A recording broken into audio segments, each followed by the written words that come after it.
Tonight on the Local Live, a recap of Election Day for the Village of Mamaroneck. George Latimer talks about the Westchester County budget. Details on next week's local Veterans Day activities. And on tonight's roundtable discussion, disasters and how to prepare your family when a disaster hits.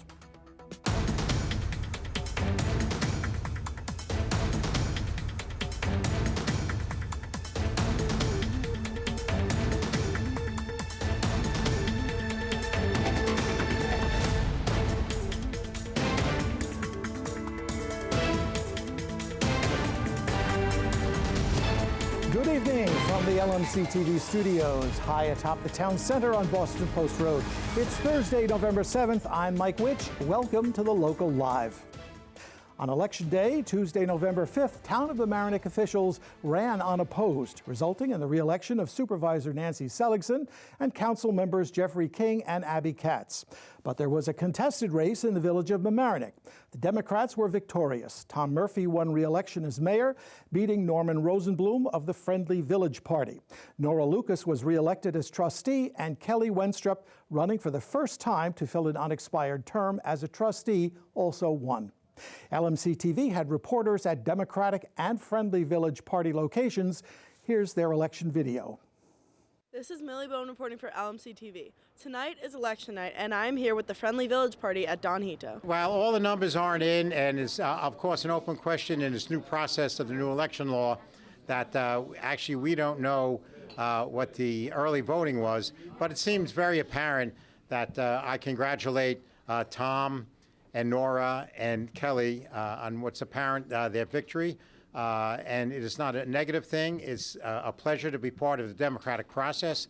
I think it's very important to, again, hopefully people will take at least part of our message and learn to talk to each other, have mutual respect, and be the loyal opposition. We just want to, congratulate Tom and Nora and Kelly. A big thank you to everybody who supported us, everyone who came out and vote. No matter which way you voted, you did it. 2 years ago, we ran and we told people that we were going to make change in the village. And we made change in the village, and we made a lot of change, and we made a lot of progress in this community. This was an election where the electorate had to decide whether they agreed with the change and the progress that we had, or they wanted it to go back to the way it was. Full numbers won't be in until tomorrow, but the numbers that we have tonight are extremely, extremely encouraging. I don't think that mathematically the early voting, even if the other side got all the votes, would be able to make a difference. And I want to thank you all. I want to thank my running mates, and I want to thank everybody who participated, and I want to thank our opponents. Pleased to be on the board for another 2 years with Nora Lucas. She's one of the hardest workers I've ever worked with in this.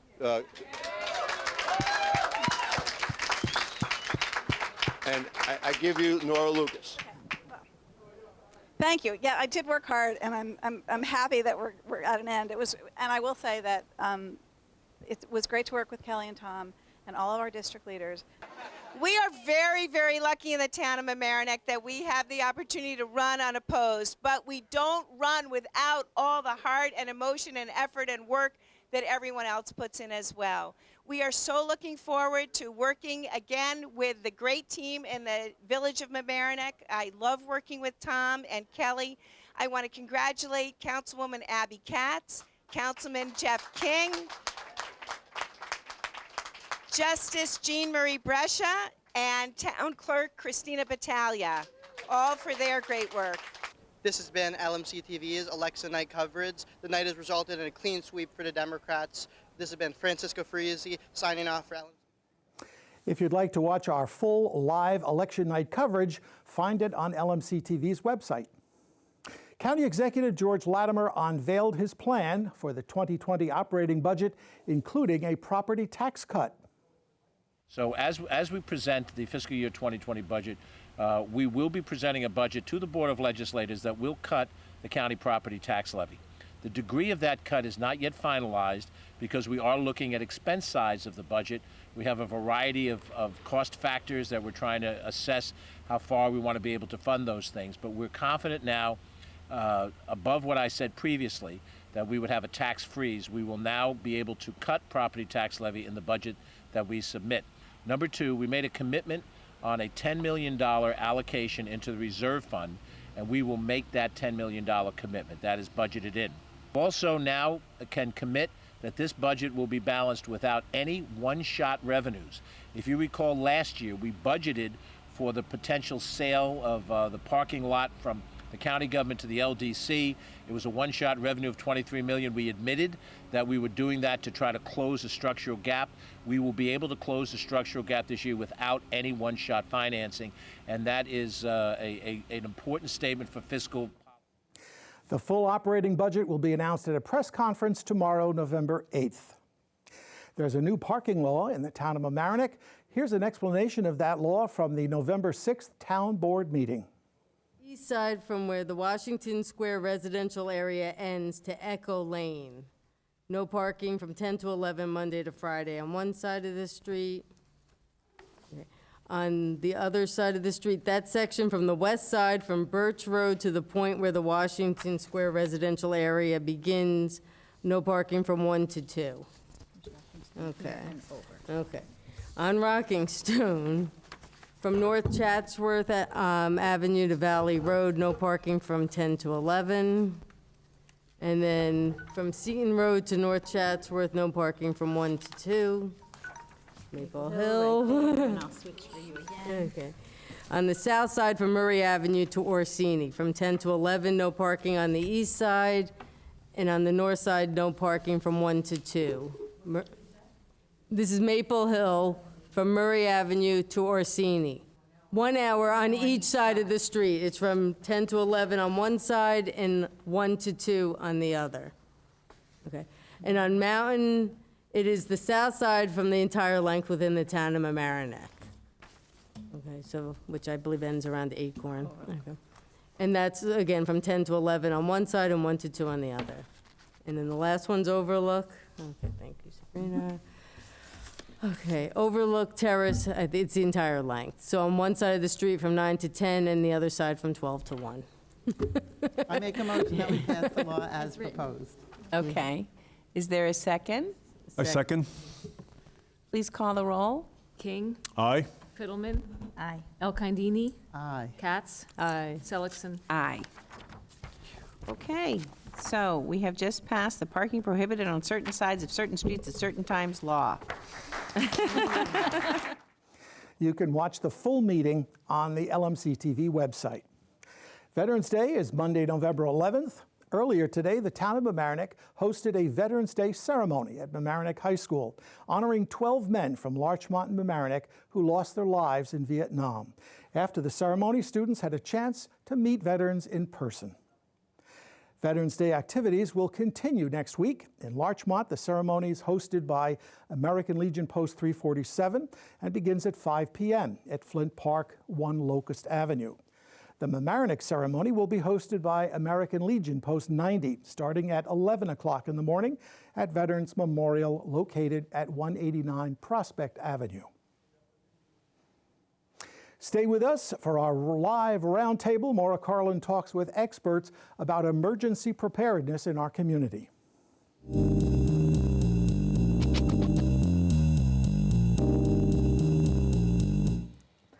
Welcome to the Roundtable. I'm Maura Carlin.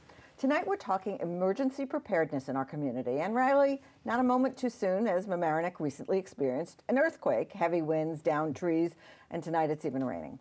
Joining me are Dennis Del Borgo, the director of the Westchester County Office of Emergency Management, and Michael Liverzani, the Town of Mamaroneck Emergency Mamaroneck Coordinator. Emergency Management Coordinator, yeah. Right. Gentlemen, thank you for joining us. Sure. And viewers, this is your chance to learn what you should be concerned about and what you can do to be prepared. You can call, email, message. The contact information, as always, is on your screen. Dennis, I'm going to start with you. When we talk about emergency preparedness, what emergencies are we talking about? So first, thanks so much for having me on the program. For emergency managers like Mike and I, we really like to encourage an all-hazards approach to emergency preparedness in the home, in the workplace. Obviously, severe weather is a huge factor here in the Larchmont Mamaroneck community. We've seen coastal flooding, flooding from severe rains, power outages as a result, and of course, as we approach the winter season, blizzards, high winds, power outages, we can all expect that. But really, our day-to-day emergencies are something we should focus on as well. Our home fires, having a good carbon monoxide detector in your home, really just being generally prepared for anything that may pop up throughout the day that you may run into. Back in 2001, everyone was talking about 9/11, post 9/11, preparations and be prepared for that kind of attack. Sure. Is that part of what you're preparing for? It certainly is, but I think that general emergency preparedness, having a good awareness of what's going on, identifying the threats that your community is vulnerable, having a plan, practicing that plan with friends and family, those general principles, I think, apply to so many different hazards, including the terrorist threat. Of course, the emerging threat of active shooter, hostile events in public places, safety in our schools is something that we also encourage people to look into and just be generally aware of how to be prepared. How do the local municipalities like the town of Mamaroneck and the county work together? We work closely in a number of ways. In the emergency management is a cycle, we call it. So mitigation, preparation, then the response, and then the recovery from any type of emergency. So together, the town and the county, we help we help each other prepare. For instance, say there's a winter storm coming. Dennis's office might, send out some forecasts and say, hey, is everybody ready? And then we would, in conjunction, we say, hey, well, we might need something that we don't have. And so we work together to prepare the community. And there's you train together? Right. The Dennis's office provides a lot of training that our managers and our responders take throughout the year. Our local officials recently participated in a tabletop exercise, what we call in emergency management a tabletop exercise. What is that? A discussion-based, facilitated exercise where we can throw out a scenario, such as a hurricane in this case, and we talk about emerging topics in emergency management. So we had representatives from the village of Larchmont, the village of Mamaroneck, the town of Mamaroneck, there to talk about disaster recovery, disaster debris management issues after a major storm, and damage assessment, homes and businesses that have been damaged. How do we get in there and make sure that we're meeting the needs of the community in such a severe, catastrophic weather event? And do you do a risk analysis? Like, what are the chances we have another earthquake and one that's much harsher than what we had? Sure. What we do as part of our hazard mitigation plan, which all communities have, we take any type of scenario that you could think of and sort of assess it by risk. How likely is it to occur? If it occurred, how much damage would it do? How much, casualty? So we assess almost every type of situation you could imagine. Am I right? I mean, agreed, 100%. So here, what is the biggest risk? In terms of the biggest risk in terms of frequency would be house fires. The biggest risk in terms of, devastation would be a weather event. And that's how, we try to focus on that, as Dennis mentioned, having smoke detectors, carbon monoxide detectors is very important. And that's for the house fires? Correct. For the weather-related events, is it coastal flooding, rain flooding, or trees coming really down? High wind is probably the wind. most, anything that, a nor'easter or a hurricane, anything that provided high winds is probably the most damaging. We're very lucky. We do have some coastal areas, how neighborhoods on the coast, but our coast, the land goes up pretty quickly. Okay, so there's not a lot of low-lying area. There's not tons. I mean, people do get damage from storm surge and high tides, but our community is fairly lucky in that. Severe weather is by far the largest contributor of uninsured loss in our communities all over Westchester County. We have many flood repetitive loss properties, folks that experience the same amount of flooding over and over again, whether it's flooding from heavy rainfall or along the coast. But I agree with Mike, the high winds really contribute to a lot of this damage. Road closures, power outages, the things that affect our quality of life, our commerce, are all really wind Because we related. lose the power, we lose cable, internet, we lose everything. Right. Okay. Today, there was an event, opening of a gas leak emergency training facility from the county. Can you just tell us about that? Certainly. So we're very excited to announce a partnership with Con Edison Gas, who recently built, constructed, developed this amazing gas emergency simulator on the grounds of our emergency services training facility. We train many first responders at our facility, firefighters, EMTs, law enforcement officers, and others. And it's really a great opportunity for us to partner with the utility to make sure that our firefighters are prepared to respond to these types of emergencies. As we saw down in the East Harlem gas explosion several years ago, these can have devastating effects, and it's important to make sure we have the right equipment, the right training, and the right plans in place to respond to those types of emergencies. Okay, we're going to actually take a quick break, and when we return, there'll be more of our discussion, including concerns about Indian Point. Stay with us. Thank you. See on page 4 that the projections need to be flood next Thursday? Seriously? Thursday? Can't do that. This is really inconvenient. I have yoga that day. I have no time for this. So. I can't do Thursday, but I can do Friday. Disasters don't plan ahead. You can. Talk to your loved ones about how you're going to be ready in an emergency. Don't wait. Communicate. Welcome back to the roundtable. Remember, viewers, you can ask your questions of our guests. The contact information's on your screen. So we're going to start right in on Indian Point. Is a disaster at Indian Point something that residents in the Sound Shore should be concerned about? Indian Point is certainly a hazard in our community here in Westchester County. If you live within 10 miles of Indian Point, within what we call the emergency planning zone, that is certainly a concern that is of heightened risk for you living in that area. Are we within 10 miles? Here in the Larchmont Mamaroneck area, we are outside of that 10-mile zone. However, there are a lot of resources in this community, places that we may need to accommodate evacuees in the unlikely event of an emergency at the facility. I've read things that it depends which way the wind blows. If there were, nuclear fallout from it, could we be affected by? It's certainly potential, but it is very unlikely that that would occur. Indian Point operates under very strict regulatory standards. Both Mike and I have visited the facility in the past, and we've met with the employees. We enjoy a very healthy working relationship with Entergy. So I have a lot of confidence that they're doing everything they can to prevent that from occurring. Okay, so you really don't think people around here need to be concerned? No, it's certainly something that we should have an awareness of, that we should practice good general emergency preparedness, but really, I think it's something that if we focused on an all hazards approach to emergency preparedness, we're prepared for anything that comes our way, whether it be severe weather, whether it be an emergency at Indian Point, or a fire in our home.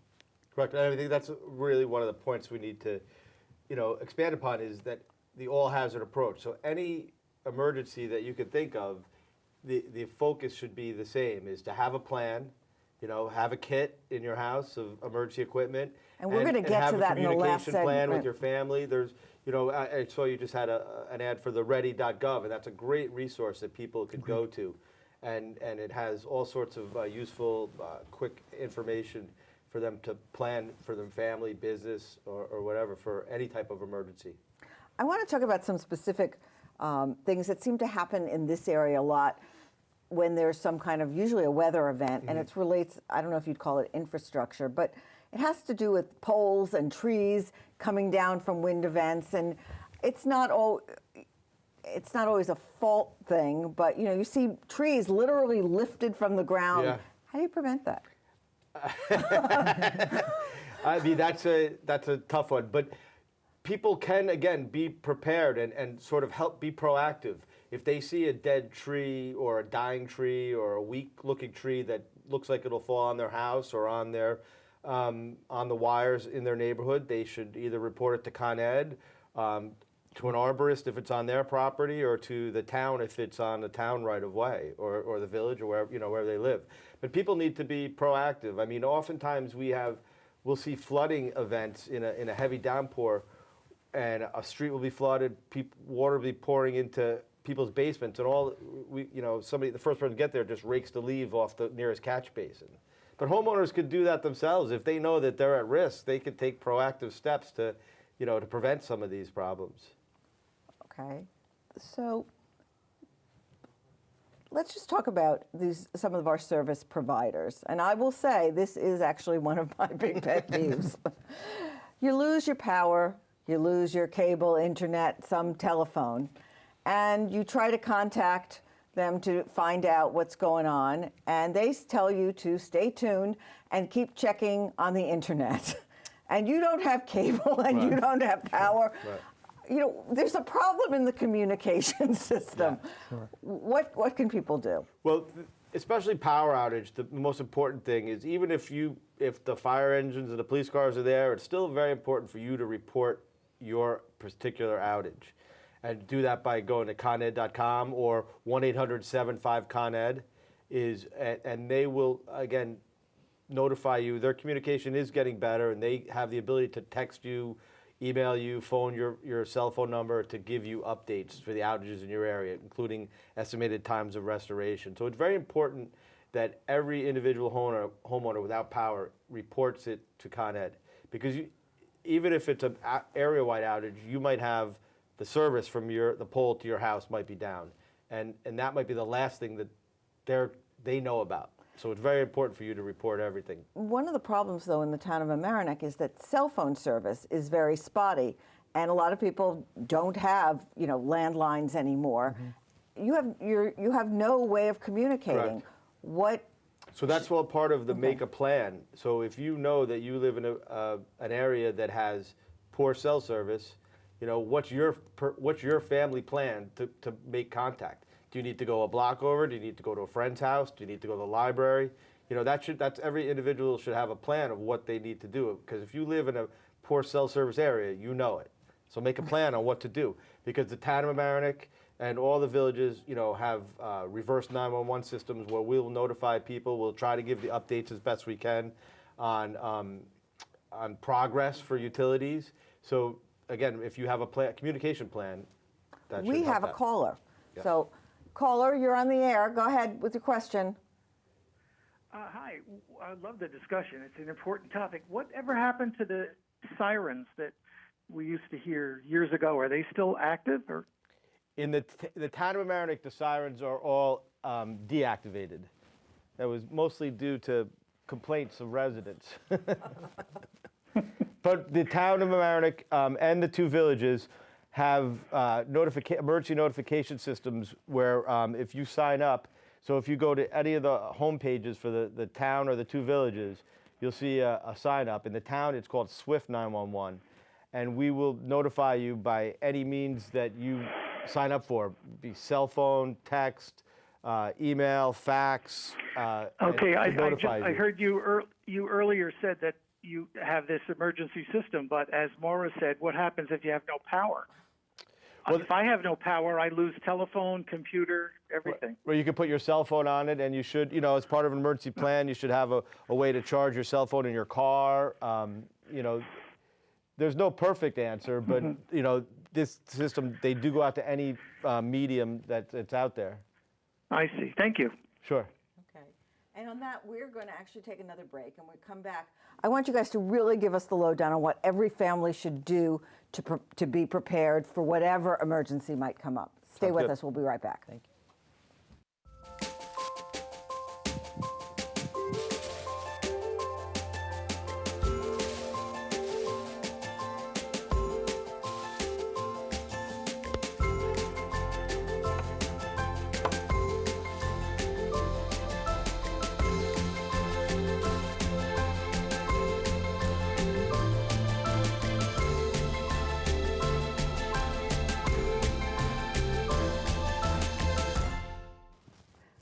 Welcome back to the Roundtable. We're talking emergency preparedness, and this segment, we're going to talk about what everyone should have in their homes to be prepared and what they should do, have ready to go. And I know you've started, we'll start with what you've both raised before, is having a plan.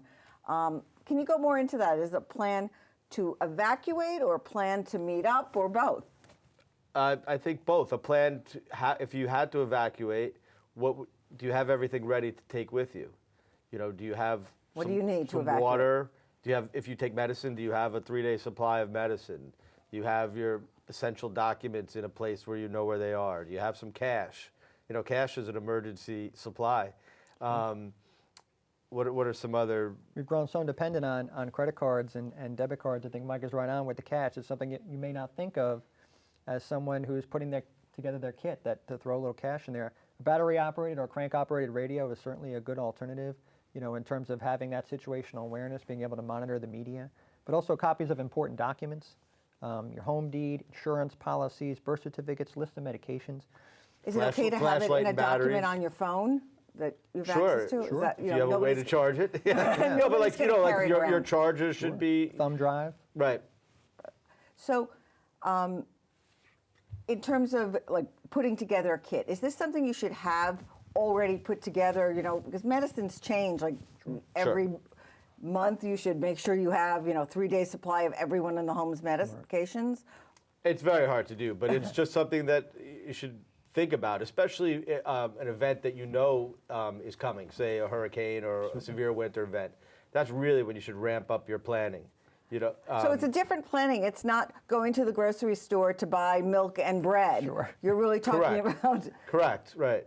The water, it's easy to have on hand. It's really How many days worth? It's recommended to have a gallon a day per person in the household for 3 days. For 3 days. Okay. So all, because we, in the community we provide sheltering if people are displaced from their home from whatever type of event. But we say the shelter's a lifeboat; it's not a cruise ship. So, if you need something of your that would for your particular situation, you might need to bring it for the first day or two. And are there guidelines on cash? Most people wouldn't, as you said, wouldn't think of having cash stashed. I don't think it needs to be a lot. It needs to be enough. It needs to be what you think you're going to need to sustain a family, however large that family is. It's 3 days, right? For 3 days. Everything should be 3 days. Sure. And if you feel like, should you be concerned in planning that if you have to actually leave the area, first a place to meet up with your family, if people aren't around, but are there also routes that you should avoid, like perhaps don't pick a place where you have to drive through New York City? Well, right. That's really something that depends, and we talk about this even with Indian Point for our community because we're out of that zone. So, we're not. If something happened and we were told to do something about that, we'd have to listen to the experts. Okay. So it's really a communication issue about routes. Depending on what the emergency was, which way to go. Right. So I can't ask you to tell me, do we go north or west? Right. Correct. It depends on what the emergency is, where it's coming from, where it's headed towards. Sure. Where can people go for more information for preparedness? I would say ready.gov, the FEMA's official website for emergency preparedness, is by far the best source for that type of information. Whether you're looking to prepare for a coastal storm or an extreme heat event or an active shooter situation, I think Mike would agree that ready.gov is probably the best resource for all of that information. Okay. Anything else you gentlemen want to get across? I mean, you've covered a lot of ground on being prepared. I know the county and the town, we're always thinking about these things. We're planning, we're practicing, we do exercises with the community and with our neighbors to prepare and respond to these events. We really appreciate the partnership we have with the local officials here in Larchmont and Mamaroneck.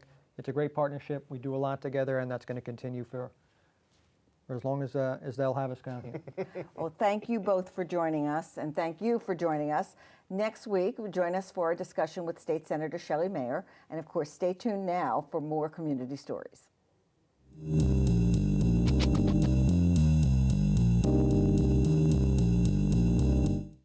Jason, let's go see your room.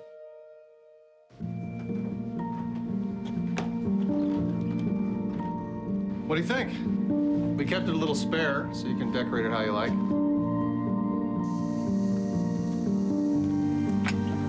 Dinner! Go. Excellent. Soccer's fun. Yeah, I saw you guys out there.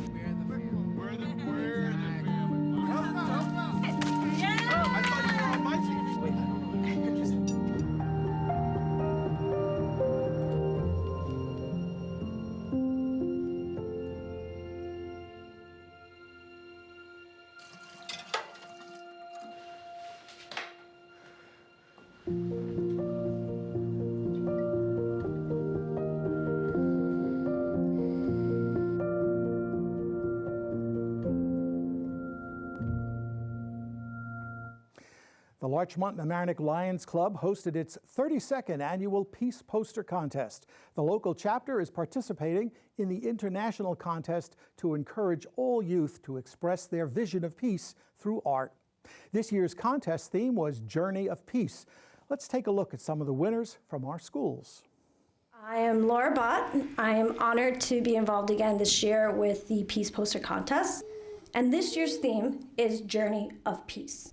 Student artists have an added directive in that they can't use any words and they can't give any description of their posters to the judges. So we're completely judging based on what we see in front of us. And I have been able to create a fun and rewarding career through art. Please keep encouraging kids to participate in art and creativity, as you never know where the journey can take them. I stand here today as the example. I hope that through programs like this, you can help expand the arts in communities and continue to bring awareness to the importance of the arts in our lives and specifically in education. Thank you again to the students who participated this year. You are an inspiration to us all. Thank you. Congratulations to those artists.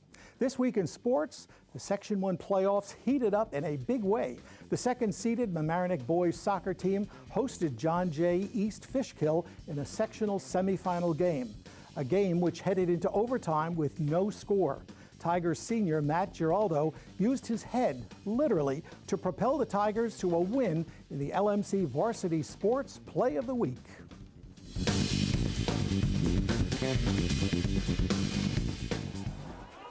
And here comes another big opportunity to end this game for the Mamaroneck Tigers.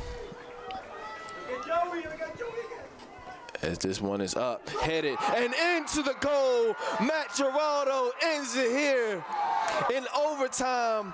Wow, off the corner kick from O'Reilly.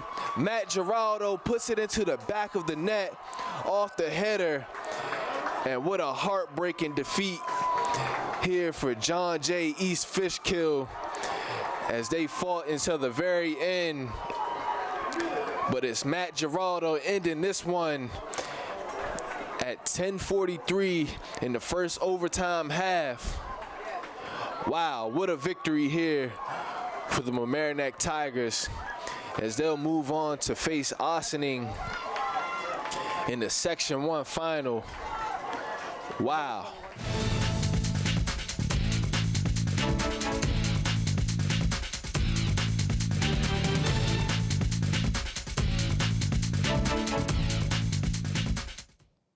This was a big week for Mamaroneck sports. The fall season is wrapped up, and on November 3rd, Mamaroneck High School coach Mike Schiaparelli was inducted into the New York State Baseball Hall of Fame. Congratulations, Coach Schiaparelli.